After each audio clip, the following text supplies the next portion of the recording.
તો સાબરકાંઠા અને અરવલ્લી જિલ્લાના પશુપાલકોના આક્રોશ વચ્ચે સાબર ડેરીના ચેરમેન શામળભાઈ પટેલનું મોટું નિવેદન। વિરોધ કરવા દૂધ રસ્તા પર ડોળવાની ઘટનાને પાપ સમાન ગણાવી શામળભાઈ પટેલે કહ્યું કે ક્યારેય દૂધ ડોળવાનો પશુપાલકોનો જીવ ન ચાલે।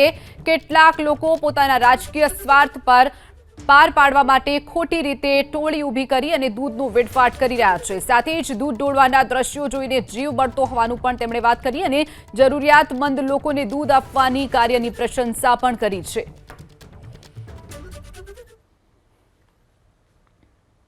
આવા વિડીયો જોઈને અમને જીવ બળે છે કે મહા મહેનતે ઉત્પાદન થતા દૂધને આવી રીતે ઢોળી કેવી રીતે શકાય।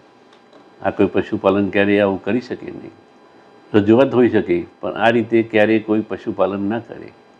આ કોઈ પશુપાલક સિવાયના અમુક તત્વો હોય તો જ આ લોકો પોતાના રાજકીય સ્વાર્થ કે ઈરાદા પાર પાડવા આવી રીતે ખોટી ટોળકીઓ ઊભી કરી દૂધનો વેડફાટ કરી રહી છે, જેને અટકાવવું અમારી અને પશુપાલકોની જવાબદારી સહિયારી જવાબદારી છે।